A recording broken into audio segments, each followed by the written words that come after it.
action. I'm giving you the tools, right? I'm giving you the sandbox. I'm setting the table for you.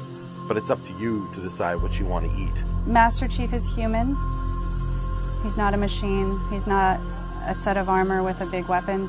He's a human with resilience and courage. You know, and I was so looking forward to this moment because for Master Chief, you know, the stoic, the soldier, the man of few words, all that. But there was this progression, you know, in terms of his emotional side, even through the first 3 games. But this was going to be the great leap.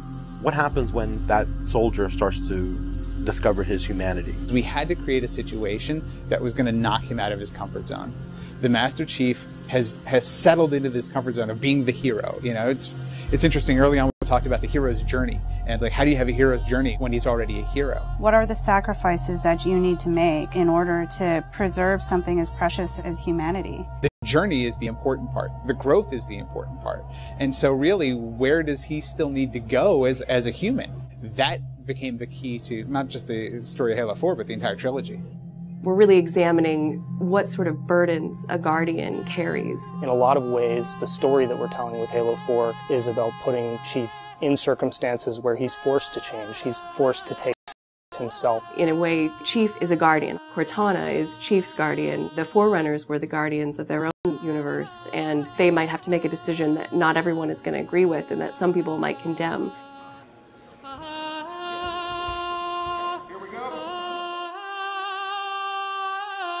It's almost like you're a little kid and you're just playing make-believe again. So you imagine everything. The table's here. The plinth for Cortana is here. There's a window here. Ready, go.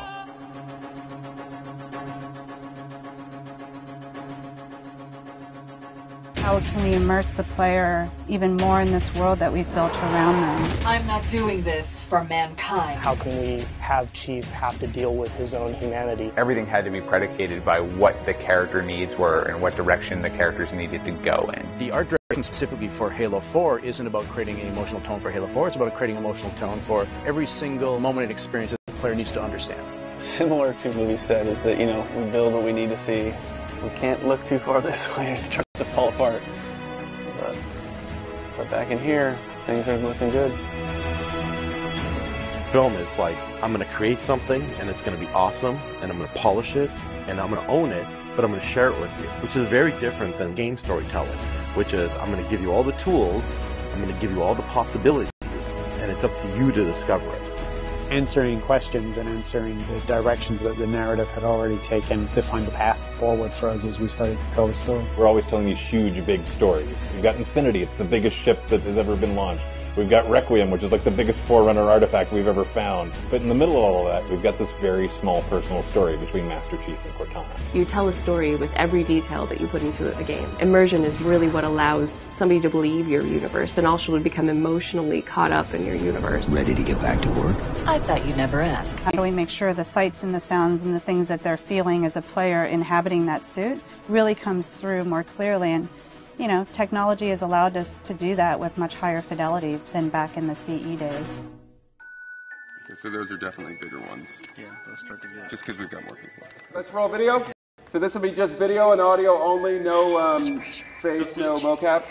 In that case, you won't mind if we return the favor. As we design these things, we put together the best plan. Until it actually touches an actor, it lacks humanity. Having the ability to work with the actors on stage, capturing their face, body, and voice at the same time, really gives us an opportunity to create a immersive experience for the actors. Working at Giant, we could have at least 8 actors in the same volume at the same time. So the objects that they're acting around and the people that they're acting with, against, through, and toward are there in the scene with them, and it makes a huge difference. We sent out a breakdown for the characters and how we wanted them to feel. We ended up getting 80 on 90 back through our casting team. Casting for the Master Chief is tough. You need a performer that has a really raw physicality to him, and yet he has to, within the confines of this suit, be able to relate and relay emotion. I like to express myself. I freely do it. I wholly do it. I enjoy it.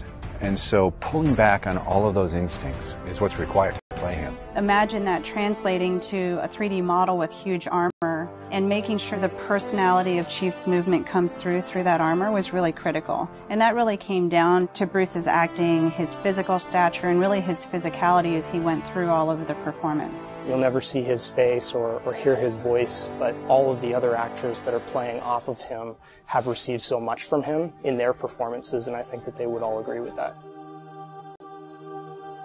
This is the low-res asset of Chief. We were afforded a little bit more budget since he's our hero. From the art process, storytelling is just about engaging the player. You don't have to answer any questions. You don't have to take them through a lot of loops of feeling. The player is engaged. I think you've got the start. So Master Chief's a difficult one because he's a dude in a helmet. There's such particularly in science fiction, such a fantastic history of people being completely realized as people without having their face as a tool. For us, it's making him feel like a real person. We have a nude male sculpt, and then from there we sculpt it on physically, a tech suit. And on top of this guy is when we spend time just doing all the details and trying to add some of that functionality, even little bits here and there like Braille, and this just reads 117. I think it's connected to having even more modern visual flow when it comes to his lines, his design, the way you follow the outline of Master Chief. Trying to put it into an area where it feels realistic, that it feels kind of tankish. What do you think of a tank? You think square, you think metal, there's some wear and tear on the edges. So those things we want to grab on the Chief so it communicates that. The fingers are missing here on these. They have armor caps that come on, but he doesn't have armor caps on his trigger finger or thumb finger so that he could have more tactile sense when he's shooting and loading his weaponry. The last thing we just changed was his visor. His visor picks up the elements based on the room that he's in. We want to take every inch of the character to tell a story as much as we can. Above all, he still needs to connect to the player and they still need to understand him as being that character. It's somebody who's been very loved over the last 10 years.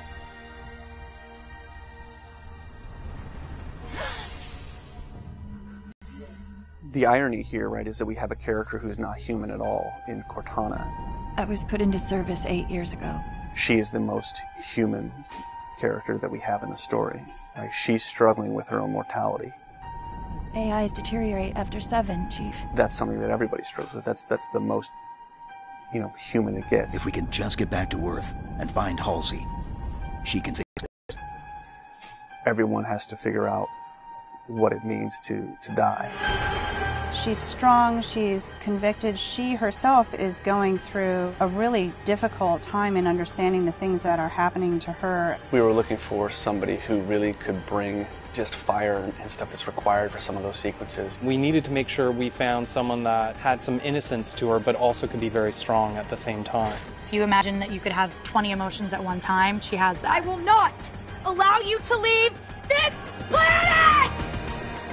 She's really the heart of the game and the heart of Master Chief and explains what's going on and why it's a problem. I didn't mean to. I didn't mean to do that. Cortana is certainly our biggest human connection, I think, with the entire story. How can we see these subtle details in her facial structure? It's the Forerunner symbol for Reclaimer. So this is the baseline where we started from Cortana, and then we go through and tweak and modify, having all these different elements moving throughout her that make her feel alive constantly. We wanted to make it to where you could have code flow lines start from every digit from her toes to her hands, and then be able to flow all the way up into her head. What you experience is her taking care of you as a player from a gameplay perspective, but I think you also start to get a sense of how she takes care of the human side of Chief. Wake me when you need me. They spotted us! Bringing Jen and Steve in and having them layer their voices over the character performances in the cinematics, that just brought the whole experience together. You look at just the number of lines that the Chief has had over the course of the franchise, and it's not a lot. How much firepower would you need? And yet people will immediately call you out on the Master Chief's voice being something very distinctive and important to them. The funny thing is that they've had this off-screen chemistry because they didn't actually meet until last year. Not only is this the first time they've ever sat together on a panel, this is the first time they've ever been in the same room or even met. So seeing them meet and seeing them have that chemistry in real life and seeing how they acted together in scenes just felt like we just missed this opportunity for all these years to actually get them together and get something even more memorable and more exciting out of them. In the beginning, they were great choices for those characters. Steve has this very stoic personality that comes through in his few words. The same way Jen's voice is confident and it's strong, but it can also be playful.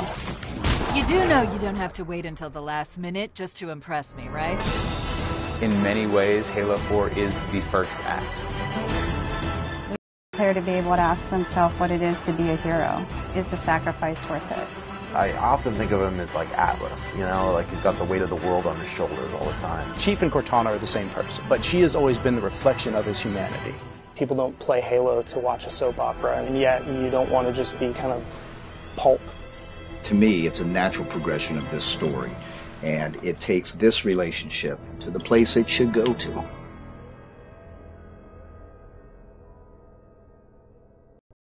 Don't make a girl a promise you can't keep.